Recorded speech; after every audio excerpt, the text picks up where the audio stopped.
Hi guys, thank you so much for joining us. Now I have just had hands-on with Shadow of Mordor and it was incredible. I had loads of fun and it was really gory, and I'm pretty awesome at free running, so the game has led me to believe. But let's talk about the story to start with, because it's already set in a very, very complicated world and between some quite famous books and films. And I think, obviously being set in Middle-earth like that, there were a couple of things we wanted to do. One is make it so it's a great standalone story. And I think that's the same. If you look at The Hobbit, you can enjoy it as part of the overall sort of tapestry of Middle-earth. You can enjoy it as a prequel to Lord of the Rings, but it's also great on its own. And it's the same with Lord of the Rings. Like, it doesn't require any of the other knowledge in order to enjoy it, but it's also got this amazing connections to this, incredibly rich and detailed world as well.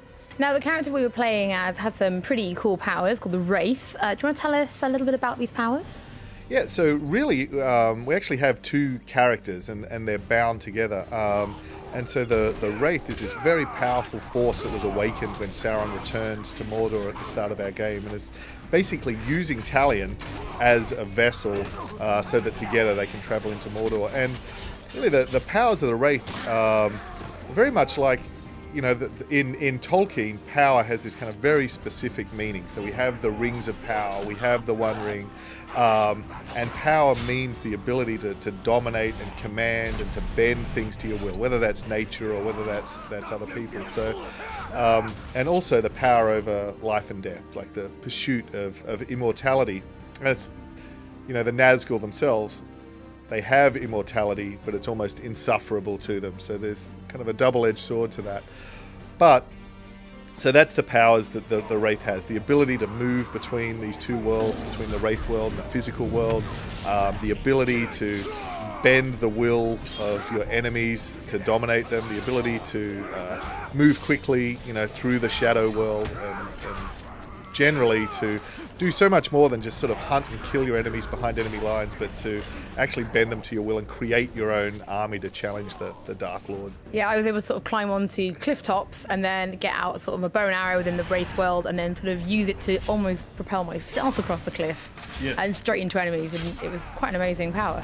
Yeah, so that one, it's everything in the game is so much about choice. So you can use your powers in the Wraith world to defeat your enemies, to use them almost as grapple points to navigate around the world, to once you get there, to then dominate them so they'll actually fight for you. So, really want to give players the freedom and the tools to, control their own experience and just always have so many options about how to play. So talking about, we're going after the orcs and we're dominating them. Now that's a huge thing that we're seeing, the Nemesis system. Do you want to give us a quick tour of the idea behind it? Yeah, so really a big part of it is in action games. In so many games, the main characters you're interacting with are your enemies, and we just so didn't want your enemies to be cardboard cutout cannon fodder. Like, what can we do to make them more interesting and more meaningful and give you more choices? And so we really focused on making them into living, breathing characters, so they remember their encounters with you. If they survive an encounter or even defeat you, they can level up. This is Mordor, so as we see when Sam and Frodo go in, they're constantly battling against each other, so you can manipulate that. And then ultimately it's a system where you get to create your own personal, unique villains that remember and know you. So, you're building towards these showdowns and these encounters that can, really be memorable and unique for every player. So anytime you play again, anytime your friends play, you're going to have your own personal villains.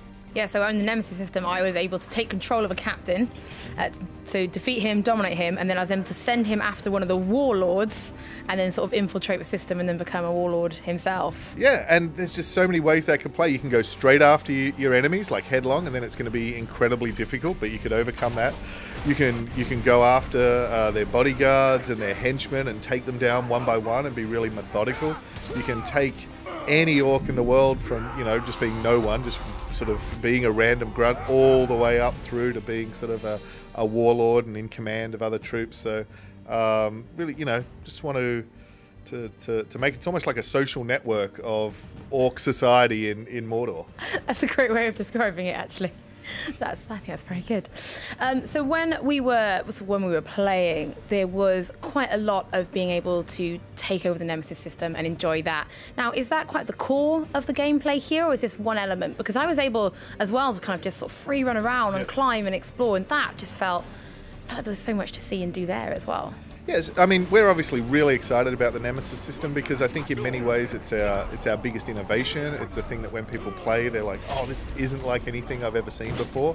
But it is also just one part of the overall experience of everything that we want to have in a third-person action game. So we have the story missions to pursue, we have exploration. Mordor is obviously full of history and artifacts to uncover.